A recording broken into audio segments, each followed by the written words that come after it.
I started to think about, well, what if music doesn't just communicate emotion? What if it actually communicates meaning?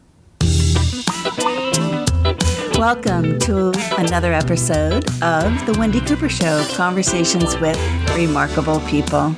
Today, my remarkable person is Steve Keller. He is the Sonic Strategy Director for Studio Resonate, Pandora's audio-first creative consultancy. He is recognized as one of the world's leading experts in the field of sonic identity, blending art and science into award-winning audio strategies and creative content for a variety of global agencies and brands. With a degree in psychology and over 30 years of experience in the music and advertising industries, Steve's work explores the ways music and sound impact consumer perception and behavior. His research has examined the relationship between sound and taste, the existence of audio archetypes, the cost and benefits of music, soundscapes, and noise in healthcare settings, and how bias impacts the aesthetic judgments of advertising professionals. He is the recipient of the iHeartMedia Scholarship for Leadership and Audio Innovation and is currently completing his executive MBA through the Berlin School of Creative Leadership. Today, we are going to talk about all of that in this edited version of our conversation. The full version is available on YouTube. Thanks for listening, and I do hope you enjoy the show. I'll see you on the other side. Hey, Steve, welcome to the show. Well, thank you. I'm happy to talk to you. Happy to talk to anybody that shares a passion for sound and the way it works in the world. Can you hear that airplane flying over my... I did, but in the time of COVID, everybody knows. That's just part of the sonic intimacy that we all share. Exactly. Now you're feeling where I am, right? It keeps it real. It does. Well, it's a little obnoxious for me, but it is real for the audience. So, Steve, I'd like to kick it off with me asking you, how do you handle it when you're talking to a new client about sound design, about sonic strategy? And, where do you start? How do you get them to understand how important it really is to their overall big picture? Yeah, I often, when I'm talking to clients or in presentations about sound, I have a series of observations to begin the conversation. And the first observation is that sound moves us. That's the thing we all know. Because if we think about our lives, it's soundtracked. There might be a sound from childhood that we remember that every time we hear it again, it takes us right back there. For me, it's the sound of a train whistle. I grew up in West Virginia in a coal mining town, and you'd hear the trains early in the morning. And so that takes me right back there. Or a song that, that marks that first romance, or maybe a breakup, or some other significant part in our lives. So there's no question about that. And advertisers and marketers lean into sound, and particularly music, because we all instinctively know there's power there. But for that knowledge, to your point, it's typically an afterthought. Right. As you said, things are mapped out. We kind of think about the messaging, how we're going to work on the campaign. And then we get to a point where it's like, oh, I've got a script. I guess I need a voiceover. Somebody needs to read it. Right. Oh, yeah, maybe we need a piece of music behind it. And so these decisions are often made last minute. They're often, to your point, they're budget driven. But I think that there are some great options that can fit within budgets. The real problem is there's not a lot of thought or time given to. I so totally agree. It never ceases to amaze me how it's like the afterthought all the time. It's just like you said, now we need a voiceover. Oh, who are we going to get? Mm-hmm. For me, when I'm writing a script or when I'm conceptualizing the creative and what are we going to say, how are we going to define, for example, I worked on Walter Cronkite. CBS News and Timeless Media were the clients. I had the footage because the footage was coming from a set of DVDs that was a documentary basically on his life. Not a documentary, it was actually narrated by Walter Cronkite. And I had to come up with a script and sound design that felt like him, that gave his life purpose and justice. And I was so honored to be able to tell his story, and I needed music to cut by, right? I needed anthem, and then I had to weave his the voiceover in, and I had to weave in Cronkite and blend it all together to tell his story. But it all came together, as you can hear, in 60 seconds, right? 60 seconds to put in a 60-year career, basically. It was such an honor, and it was such a beautiful project. I'm really proud of it. Now on DVD, CBS News and Timeless Media present Cronkite Remembers, a personal retrospective. But to your point, for me, it was a forethought. What is the music? What does Walter Cronkite sound like? What does his life sound like? Yeah. Well, it's to your point, it is about feeling. I mean, we know that music and sound has a way to evoke memories and emotions in a really powerful way. Our sense of smell is actually probably the most powerful memory trigger. But it gets associated early on in our lives with things that are pleasant and unpleasant. And once we make those associations, it's difficult to change that. But sonically, our worlds change and evolve, and we create new associations, or some associations are changed in other ways. And it's such a powerful tool that if you are wanting to strike, a particular emotion, a mood, tie into something that helps you interpret a narrative, that's where the power is. And so often in marketing, we tend to be monosensorial. We tend to think about only one of the senses, and very often it's the visual. Most brands and marketers will put most time and effort and energy into the visual side without, really recognizing the power of sound.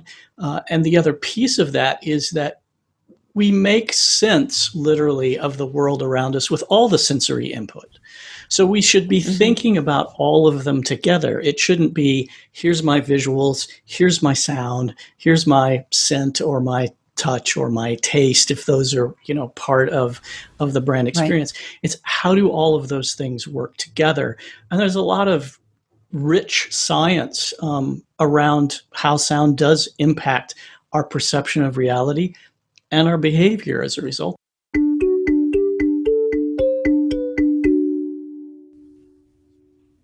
So at Studio Resonate at Pandora, yesterday I went online and I watched I love the little thing that you guys have where it talks about the different, I think one was connection, one was storytelling. Yeah, the 6 dimensions of sound. Yeah, I love that. I love that visually, and I love how it's recorded. It's such a great job. And it's concise, it's short. I happen to like short. I don't like long. If anybody wants to go there, is it Pandora.com or is it StudioResonate.com? You can go to StudioResonate.com and it'll take you there where you can find the experience. Yeah. I love the way that healthcare is intersecting with sound and sound design, and how I think COVID has brought a big awareness to how sound, through meditation, through calming. It's a medium that can be easily accessed, and yet it's so incredibly therapeutic. And you do a lot of work in those sectors, correct? Yes. And healthcare is a particular passion of mine. I think, There's been all kinds of research into the power of sound in terms of, patient satisfaction and outcomes. In fact, Charles Spence, who heads up the Cross-Modal Research Laboratory at Oxford, Charles and I did a paper that appeared in the Journal of Music and Medicine last fall that was essentially a large literature review of all of these areas where sound has potential to have an impact in healthcare environments, and basically made the argument that as healthcare and hospitality has intersected, and there's a lot more emphasis on looking at patients as consumers, and moving away from just thinking about treating the disease to looking at the patient experience as part of all of that. And so sound plays an important role. The unfortunate thing is that for all of the research, there are just relatively few places that have done a good job of bringing these things together and connecting the dots. So they may have one little piece here, one little piece there, and then you have regulatory issues. Music therapy is something that's been around for years, but there's only a handful of states where you can be licensed. And why that is important is, if you want music therapy as a treatment and you need insurance to take care of it, if it's not licensed, then you have a problem. And Ben Folds, the artist, that's a particular passion of his, and he's been a real advocate in trying to bring the awareness of the power of music therapy and the need for there to be more certification and licensing to where it can be more accessible to anyone and everyone. There's what I call this value perception gap that kind of gets to what I spoke about earlier in terms of, on the one hand, we intrinsically understand the power, but then on the other hand, when we're trying to work out the benefits, the return on investment, what is that? And so there's this gap that exists between our belief it can't be in measured. The power of sound and our behavior. And the reality is that we actually can measure it, but sometimes we don't take the time to do it, or we're just not thinking that we have a lot more sophisticated measurement tools. The science is there, but reimagining the healthcare experience, that really takes a cultural shift. A cultural shift is a massive thing to happen, right? And it doesn't happen like overnight, a cultural shift. But it appears that it's becoming more and more accepted that 5-minute meditations, 10-minute meditations, listening to rain, whatever, is becoming more accepted for the younger generations. And so that shift, it has started. It takes a movement to make a cultural shift, and then it doesn't. But I think it organically started because of people seeking ways to, feel better about themselves. Yeah, I think part of that is, to your point, I think it's cultural. I do think, younger generations, whether you want to give them a name like Gen Z, that have a different relationship with technology. And so they're used to using technology in ways that really is about maintenance, maintaining mood, maintaining a state of mind. I think there's more openness there. I think, though, that part of the universal problem is that we still are not entrained to listen. Listening is really a skill, and particularly if you want to practice active listening. So listening with intention is part of where the benefit can come into play. And in some ways, we're listening less intentionally. An example I would give would be if you just think about the evolution of music, where, back in the day when it was a vinyl record, Yeah, you put the record on. Yes, it was a multi-sensory experience. You would take it out of the album, the smell of the record, you'd put it on, you'd invite friends over, you had to listen to particular tracks, you would, experience that as a social exercise. Yeah. And now we've kind of evolved to a point where everyone has a celestial jukebox in the sky. Yeah. So anything you want, you can listen to, anywhere you want. And that's not to say that there aren't new social rituals that have risen around listening to music, but we've moved away from listening to music with an intentional sense of a particular song as much as it now becomes situational. Well, I have a playlist for when I'm working. I have a playlist for when I'm relaxing.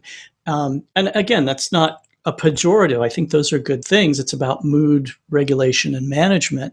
But there is a way in which we maybe have lost touch with some of the other ways that more intentional listening can benefit us. And that's certainly not just about music. It's about the sound of our voice. It's about soundscapes in the world around us. Yeah. And I think you were talking about COVID. I think the challenge with COVID is it's thrust us into a world, particularly early on, that just sounded different. The soundscapes around us were changing. We were no longer, in offices where we had that. We were, working more out of home. Those of us who have partners or children, that shifts the soundscape in the home. How do you airplanes. Yes, exactly. How do we manage all of that? And some, some of us are paying attention to that. There's some research that's being done in these shifts, but there are other things not just around COVID. Think about Black Lives Matter. We could talk again for hours around the idea that systemic racism isn't just seen; it can also be heard. Yeah. So how is our listening ear trained to listen for tropes, for stereotypes? How does that affect how we see ourselves in our own voices? In direct response television, it was always, you wait until the end, you build the offer, and you wait until the end to reveal the offer, right? You guys talk about this at Studio Resonate. And I said to myself, oh, why the hell do I have to do that? Makeup doesn't have to be expensive to work. So I wrote the script. You could look flawless for $19.99, would you? Of course you would. With Magic Minerals, the all-in-one self-correcting mineral foundation. My idea in doing that wasn't so much about the offer. It was, how do I get somebody to turn their head and look at the television screen and listen? And I think what you're tapping into there is this idea of, sonic strategy. Mm-hmm. That's my title at Studio Resonate as Sonic Strategy Director. And the simplest way that I define sonic strategy is it's blending sound science with sound art to help our clients make sound decisions. And so, you're looking at this problem, how do I make people pay attention? Right. And the solution, strategically was, well, what if I put this offer or this call to action at the beginning of the spot rather than the end? Right. So that's a piece of it. Pandora's platform is, for the most part, audio only or audio first. I've done research around the impact of sound on visuals, partly drawn from some of my research into something I call audio archetypes. So, we were talking earlier about emotion. That's where we think about music and emotion. I started to think about, well, what if music doesn't just communicate emotion? What if it actually communicates meaning? What if there are ways that just as we have visual symbols that kind of trigger ideas and context, are there auditory symbols that could do the same? And so we did some research, and basically the short outcome of the research was that we found that if we talk to composers about archetypal narratives, like a lover or a jester or a rebel or a sage, and asked them, what are the sonic elements that they would use to put together to create a musical narrative to interpret this archetype. We found that a lot of the composers that we tested drew from the same well. We didn't really get into the why. We just wanted to see if it was happening. And then we found that everyday consumers, listeners, could decode these symbols in the same way. So I did a piece of research working with a neuromarketing company in Central America, where we took a commercial and we scored it with different pieces of music designed to get at these different archetypes. So we tracked, we did eye tracking, where we watched what they were looking at and how long they were looking at things in certain areas. We also wired them up so we could see brain waves, we could measure cognitive load, we could measure arousal and heart rate, and kind of look at appeal. And what we found was, simply by changing the soundtrack that we were using, we changed what they looked at, how long they were looking, how hard their brain was working to make sense of everything.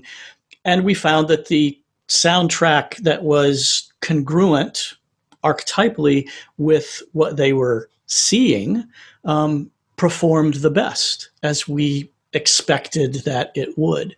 So in that context, then, now you're starting to think about, okay, it's not just about emotion, it's about narrative. And then what are other tricks that we can put in, like Honda has done with they have a 2-note audio logo, but if you notice, you always hear it at the beginning of the spots. It's not at the end. Part of that was driven by, just thinking about, okay, online, people very often are skipping things. That's right. They'll hear the beginning and they'll move on. Uh-huh. So how do we at least, give them a quick brand impression? And so initially that was the decision. But when they tested it, they realized that, at least in that instance, it also primed listeners for the content. Mm-hmm. So they had more attention as a result. So that was an added benefit. And they have adapted that pretty consistently across all their advertising. I don't necessarily think it works for everyone, but I do think that that's, an important consideration. We're talking about sonic branding, basically, sonic logos, and, your sound as a brand. What does your brand sound like? Mm-hmm.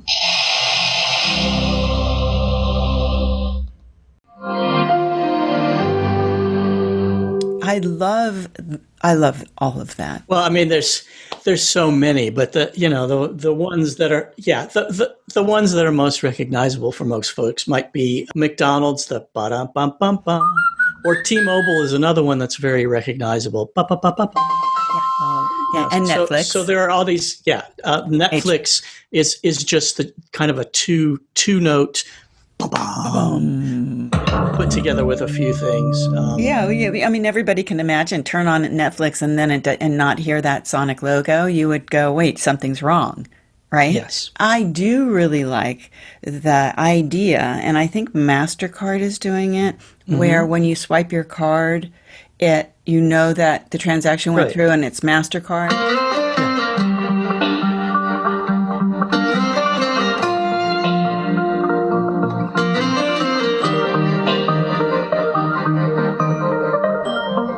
What you just heard was the sound. Those things we call those functional sounds, because there's an element that's designed to be functional. There are other brands and products that use those. You turn something on, you turn something off. There's an alarm. There's some kind of alert notification. Yeah. There's a whole set of these functional sounds, and I think what's important.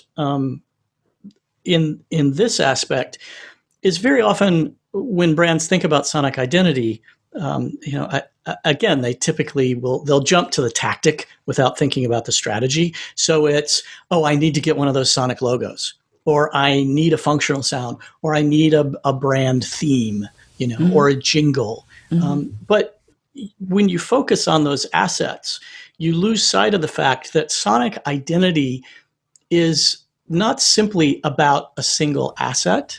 It's about a combination of assets in a system that allows for a lot of flexibility. And so, to your point with MasterCard, they have a longer brand theme. They have a shorter sonic logo. They have a set of functional sounds that are used. This gives them the ability to show up in a lot of different audio contexts on a consumer journey. And I'm very often comparing sonic identity systems with visual identity systems, because they are very similar. We have visual logos. So a sonic logo is to the ear what a visual logo is to the eye. When you think about a visual identity system, there are often style guides that go along with that that say, here's the 4-color representation of our logo. Sometimes you can't use all 4 colors. Here's the grayscale. In a black and white situation. Here's our typography. Here's our font. Here's how you can use our logo and adapt it in certain situations. Here's how, for consistency's sake, you should never have the logo appear this way or adapt it this way. And what that does is it gives you standards for adoption across a wide series of contexts. But it also keeps the consistency in place, which is really important to help us recognize things, because we see it over and over again the same way we have the association. So all we're talking about in sonic identity is doing the exact same thing. You have multiple assets. You build the assets to be extremely flexible so that if one communication, you need a lot more arousal, you've got that. If another communication during COVID, you want to soften things a little bit, you can do that, but you still have the recognizable elements that are there. And I think that's really important, that brands really understand that it's about developing a sonic identity system and using that in a consistent way, as opposed to just, let me get a sonic logo and that's everything.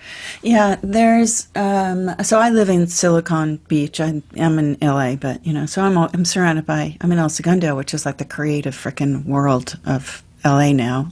Done 22 years. I can't figure it out why it suddenly became that. But I will meet people, and they're maybe startups, and they're successful, and I will say, so what do you sound like? And nobody can ever answer that question. Well, why do I need to know that? Right? And then I'll explain it to them. It's not like I'm not there pitching them. I'm just there trying to expand their viewpoint on their marketing and their advertising, and how when you're creating your marketing materials, start thinking about what it sounds like first. And then you start to develop all of your marketing assets kind of around this cadence, this feeling, this, what it is, are you a strong brand? Yeah, I think, what you're speaking to is just branding in general. Yeah. And I do think, a mistake that a lot of tech companies and startups make is that they're so focused on the product. Yeah. And they see the product as the brand or the service as the brand, rather than really seeing that brand identity and brand image, in a way, is much larger than just the product or the service. But to be fair, there's a way in which all brands, as we were saying before, they're not thinking as intentionally about sound. And I think the reality is that there are very few, and I'd have to really think hard to come up with some brands that I would say are mute brands. In other words, brands that just don't operate in any context where there's sound. Most brands are already using a voiceover. They already have maybe some kind of sound design. Maybe they're licensing some music. And to your point, these aren't, brands that are spending hundreds of thousands of dollars, but even smaller brands that are showing up on social media, or maybe doing something with local radio. And so the reality is, for most brands, when we talk about sonic branding, they're already doing it. Yes. Whether they realize it or not. Yes. And that's the problem, is they're doing it without intention. So, they're not thinking about consistency. they may be thinking about that visually, but if I use the illustration of, getting to know each other with our voice. And the more time we spend together, the more we learn what our voice sounds like. The next conversation we have, you recognize my voice a little bit more. At some point, you get to know me so well that if I shout your name from across the street, you don't even have to turn around. Oh, that's Steve. And you can start to tell whether Steve's excited, whether he's sad, whether he's happy, whether he's agitated. Oh, I love that. Yeah. And what most brands do is every campaign or every communication, they change their voice. They use a different voiceover. They use a different piece of music. Yeah. They don't think about any through lines. And so think about that in terms of that illustration of getting to know each other by our voices. If the next time we talk to each other, I had a totally different voice. I spoke with a different accent. My voice was in a totally different pitch, another register. It would be weird. And then you talk to me the next time, and it's yet again, it's entirely different. Yeah. So you would respond to that with it being, well, I don't quite trust this guy, or where's he coming from? And so, that's an exaggerated metaphor, but in a very real way, brands that don't operate with any intention sonically, at a certain, more implicit level, they're not building recognition. They're not building trust. They're building incongruence, and in the long run, that will hurt you. And I don't care whether your budget is $15,000 for an entire year versus $15 million for an entire year. If you're using sound at all, you can have a strategy, and you can make a strategy work with a budget, but the strategy is key. It is not as expensive as people think. Yeah. As long as you own the copyright. So that's, my little caveat is that if you're going to build a sonic identity, don't build it on a property you have to license. Build it on a property you can own, because, you want to be able to use it whenever, wherever, however you want, and controlling the copyright is really important. I love what you do, by the way. I know that you have to go. I love sound design. I love to produce. I love being a creative. And I think that sound design, especially, I think I met you because you were on Carrie Roberts' show, and we were talking about sound design for Voice First World. Mm-hmm. From my creative agency side, I thought, well, that's a really great place to get into as I'm older. I'm 65, using all of my skills, marketing, advertising, and producing. That would be a great place to go and help people with their creative, right? Mm-hmm. Their and voice. That gets a little tricky. That's a whole nother podcast, because it's not a little tricky doing the work at all. Right. It's working on the creative side of that. There's so much tech stuff going on, and it's so techie, and always changing. And I was interviewing somebody because I started off with this whole flash briefing thing, and I thought, well, that's awesome, and it's free media, and if you have a really cool skill design, that's really cool, and blah blah blah, right? And then I was interviewing somebody who had just written a book, and it's coming out in October. About Amazon and being an Amazon seller, which I'm also an Amazon seller because I have a different product, so I know a lot about Amazon. And I said, Rick, do you know what a flash briefing is? And he looked at me, he said, no. And then I said, do you know what a skill is, an Alexa skill is? And he said, no. I said, you're writing a book about Amazon and you don't know what these are? And that put the light on for me. Until there's more adoption, it's like, I'm not really going to waste my time over there. I love the creative part so I'm focused more on helping people really understand that your sound design and your creativity and your storytelling in your podcasting is what is going to make you, that's a differentiator that you should be focusing on. But I think, to your point, and to some of the discussion we've had earlier about thinking about sound as a system, the things that you're developing for use in your podcast, particularly if they're built around, developing a sonic identity, are easily taken and translated into an Alexa skill, or Yes, something absolutely. for Google Play or Apple Home. Yes. And so, I think, again, that's the other thing to realize, is that just as you are building a visual identity, and maybe you don't have letterhead yet, Right.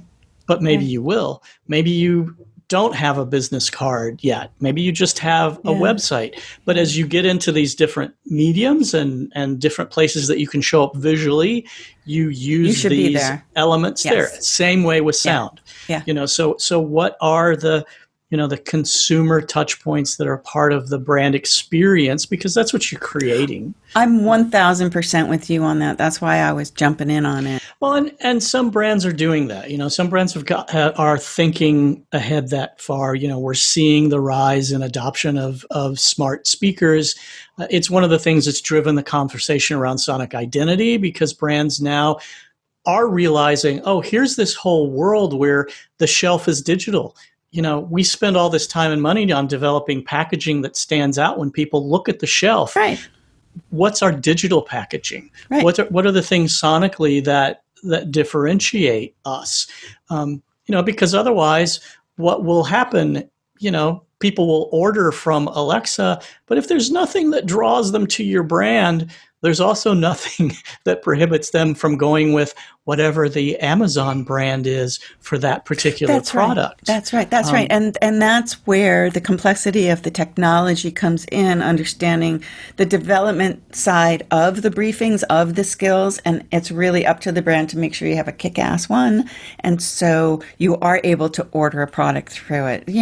There's just certain restrictions there. It's not that easy.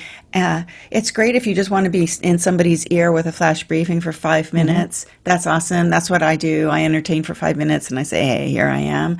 I need to build that into something more just for me to test that out also. Mm-hmm. And then, so it does technically get a little messed up. And then it's always changing. It is changing every week. Yeah. Well, and like I said, it's getting better, and to a point that we chatted about earlier. You've got a generation that's raised, learning that they don't have to text; they can just speak, and so they're developing these skills right away, where they're simply talking to the device is talking back, and I think more and more we're going to see that adoption. And then we kind of get into, to me, what are the really interesting applications of voice technology, which goes way beyond just, ordering a product. Oh, yes, sure. But then we get into, how it works with us, how it might be able to pick up stress cues in our voice, how it might adapt environments in our home, security, from a sensory perspective, security, all those things, and then we start getting into, interesting things around AI and voice, which, again, we've probably developed ideas for the next 10 podcasts for you today, because there's so much to talk about. There's, and that's what's so cool about it. And, it's not often, and I'll let you go, but it's not often that I get to actually be really passionate and talk about something that I'm passionate about. It's all very important to me. So I love what you do. Thank you so much for being on the show, Steve Keller. And, let's stay in touch if that's okay. Definitely. Thanks for inviting me. As you can tell, I'm passionate about the subject. So I'm always learning. I'm forever a student. So there's always new things I'm looking at, new things I'm researching. And these conversations are good because I'm also learning at the same time. So I appreciate all of that. So thank you so much. Thank you. It was a real joy. Thank you so much. And that's the way it is. That's the way it is. That's the way it is. That is the way that it is. I wonder what I'll be known for one day. Anyway, I thought that was a really great show. I did edit it. You can see the full video. Actually, I'm going to be posting that on my YouTube channel. You just search YouTube for Wendy Cooper, and you will see there are hundreds of shows there. Let's see. Thanks for listening. Stay safe. Visit my website, wendycooper.com. You can find my Daily Five there, which is my other podcast, which which is just 5 minutes of me, Monday through Friday. I hope you enjoy that. Most people do. A lot of people enjoyed this too, don't get me wrong. Anyway, I love this episode. It was, full disclosure, edited at my whim. So if you do want to see the entire episode, you're just going to have to go to YouTube and watch it. So anyway, until next time, thanks for listening, and I will see you later. Stay healthy, everyone. This episode was produced by C-Spot Run Productions, and they take full responsibility for any of its contents. Thanks to Tom Morsey, I've got that wonderful theme music. So stay safe. 40 minutes, not bad. This original conversation was actually an hour and 10 minutes, I think. So that's pretty hard to cut that kind of meat out of a show. Go watch the whole show on YouTube. You'll be flabbergasted. Okay, I gotta go.